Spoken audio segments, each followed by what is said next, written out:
Why does seasonality matter so much on Amazon, and what does it actually have to do with selling products on the platform? Well, let's start with what is seasonality, in fact, before that. So, seasonality, from Oxford themselves, the quality or fact of varying with or depending on the season or time of year. What does that even mean? So, first and foremost, seasonality is essentially saying that your product sells best during one time of the year versus all of the rest of the year.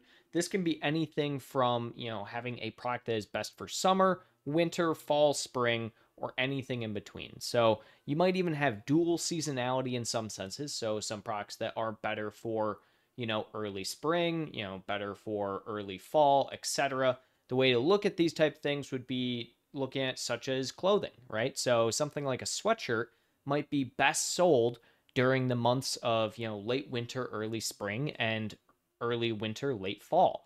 Things like that, where that would be dual seasonality, right? So when you're dealing with any product on Amazon, there is a form of seasonality. Does not matter what the product is, every single product has a form of seasonality. The only exception I'll make to this rule would be, medical type products that are usually consumables, such as ointments and creams. But even those, you're typically going to still see a slight variation when it comes to months such as the summer months when people are out and about more, right? So, how do you actually know when your typical season is for your products in your category? Well, this comes down to a few factors. It usually can be a little bit of an intuition based thing, but also more so just a forecasting in general.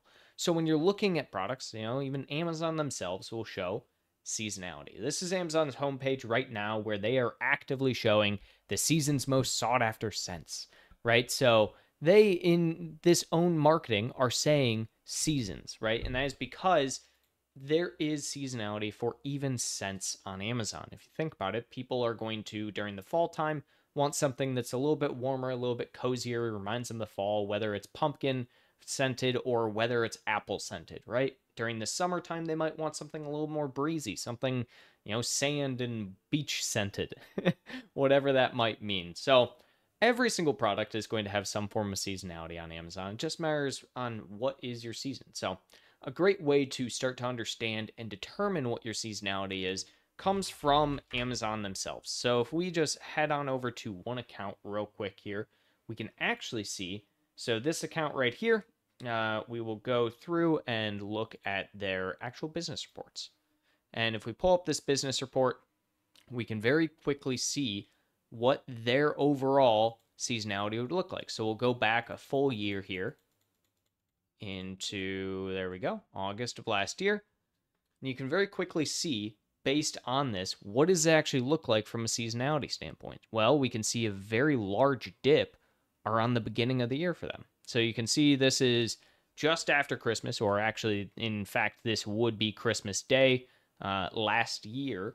And you can see a huge, huge dip, as well as it starting to go down around the Christmas season, whereas it goes back up around this time of the year. So, what does that typically tell us? This exact type of data from a forecasting year over year standpoint tells us that the products that this account sells specifically are going to typically have some seasonality around the summer months. So, for any type of product, doesn't matter what you can sell, you can usually look at your year over year, and even if you're on a growth trajectory, still see when there is a drop in overall sales volume. You'll always see some drops in the year. So, for instance, you'll see a drop usually a few weeks before Prime Day in July, and then, a few weeks post Prime Day in July as well. But then on top of that, you're usually going to see some form of drop in January.